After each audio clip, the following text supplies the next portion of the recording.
Hello everyone, welcome to our channel, Meetings Assistance for Jehovah's Witnesses. I hope you are all doing well. In this new week, we are going to prepare for the comments on the section, Let's Look for Hidden Gems. This is for the week of November 18th to 24th, during which we will analyze Psalm 107 and 108.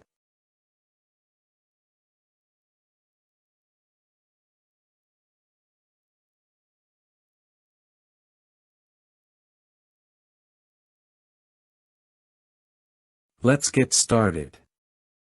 The first question is: David said that Moab was the washbasin in which God washed himself. What might this mean? Before answering the question, let's read the Bible text. Psalm 108:9 says, Moab is my washbasin, on Edom I toss my sandal, over Philistia I shout in triumph. Alright, the answer to the question is: David referred to Moab as the washbasin in which God washed himself, likely as a metaphor to show how Jehovah regarded Moab at that time, as something insignificant or in a humbling position. In David's time, the Moabites had been persistent enemies of Israel. After David defeated them, he subdued them and made them pay tribute. This showed that the Moabites were completely under the control of Jehovah's people, fulfilling earlier prophecies.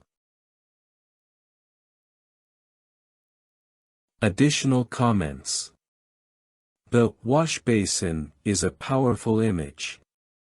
Think about how we use a basin for something as simple as washing our hands or feet. It's a basic, practical object, not one of honor. For Jehovah, Moab, which had previously been a threat to Israel, was reduced to a servile and inglorious position, demonstrating his power to accomplish his purposes. This reminds us that Jehovah can humble the enemies of his people and bring to nothing those who oppose him. It's an example of how his purposes are always fulfilled, even when dealing with powerful nations. For us, this can strengthen our confidence that Jehovah is always in control, no matter how great or threatening the problems or people opposing his will may seem. Let's move on to the next question. What spiritual gems about Jehovah, the ministry, or other topics have you found in this week's Bible reading? Psalm 107:6 says, In their distress, they cried out to Jehovah, and he rescued them from their desperate situation. Alright, the comment is: This verse highlights the power of prayer. When we are in distress, Jehovah wants us to tell him how we feel, like a father listens to his child. Often, we try to solve things on our own and forget that Jehovah is always ready to help us. A practical application would be to make prayer our first reaction, not our last resort. This could be as simple as saying a quick prayer before facing a problem or making an important decision. Next comment.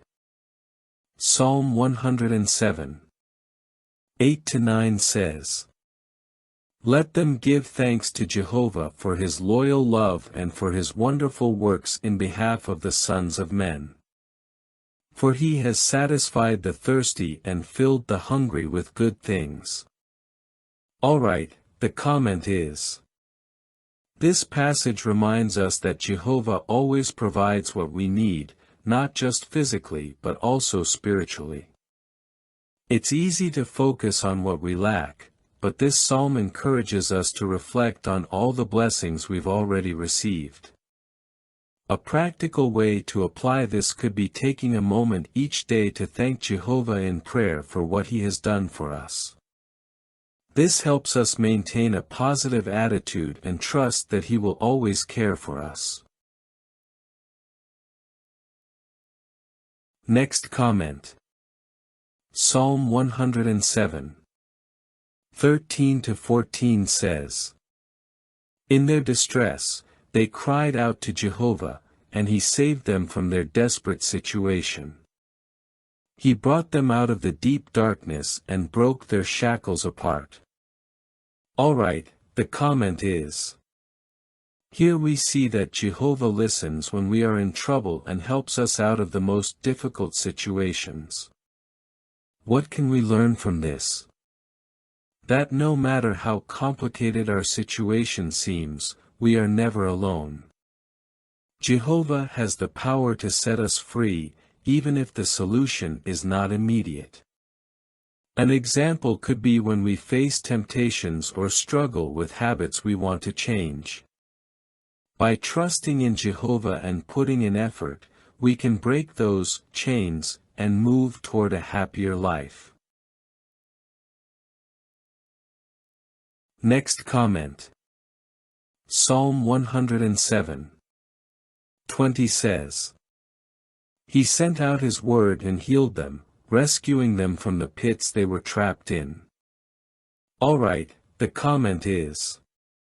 Here we see how Jehovah's word, found in the Bible, has the power to heal our emotions and give us hope. Although this verse speaks of literal healing, we can also think of the spiritual relief we find when we read and apply the Bible's counsel. For example, if we are going through a loss or a difficult time, reading Bible accounts that reflect Jehovah's goodness can comfort us. This verse encourages us to study the Bible regularly to keep our faith strong. Next comment. Psalm 107. 29-30 says, He calms the stormy wind, the waves of the sea grow quiet. They rejoice when the waves grow calm, and He leads them to their desired harbor. Alright, the comment is. Jehovah can calm the storms in our lives, meaning the situations that cause us stress, anxiety, or fear. Sometimes Jehovah's solutions are not immediate, but He always guides us to a safe harbor. This could apply to situations that seem beyond our control, such as health problems or financial difficulties.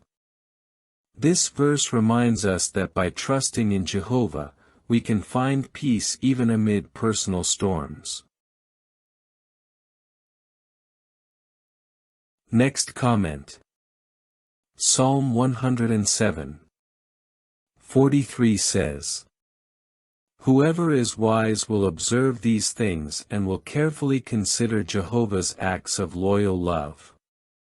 Alright, the comment is. This verse invites us to stop and reflect on Jehovah's love. Often, we are so busy that we fail to notice the evidence of Jehovah's loyal love in our lives, such as the support of fellow believers, the guidance the Bible provides, or even the comfort we feel in prayer. A good practice would be to regularly take time to meditate on how Jehovah has demonstrated His love for us, which will strengthen us spiritually. Next comment. Psalm 108. 3-4 says, I will praise you among the peoples, O Jehovah, I will sing praises to you among the nations. For your loyal love is great, higher than the heavens, your faithfulness reaches to the clouds. Alright, the comment is. This psalm encourages us to joyfully proclaim Jehovah's qualities, such as His loyal love and faithfulness. Sharing with others what Jehovah has done for us not only strengthens our faith but can also motivate others to draw closer to Him. A practical example could be talking with coworkers, friends, or neighbors about a Bible text that impacted us or about how Jehovah has helped us in difficult moments. This can be a simple way to praise Him publicly. Next comment. Psalm 108. 12-13 says, "Give us help in our distress, for salvation by humans is worthless. By God we will gain power, and He will trample on our adversaries." Alright, the comment is, this passage teaches us to trust in Jehovah and not in our own abilities or human help. In difficult moments, we might be tempted to rely solely on material or human solutions, but this psalm reminds us that Jehovah has the power to give us true victory. A practical application could be to pray before making important decisions or to seek biblical principles first before acting. That was the analysis of comments and answers for this week's Hidden Gems. I hope this is very helpful to you, my dear brothers and sisters. I send you a big hug, and may Jehovah always bless and protect you.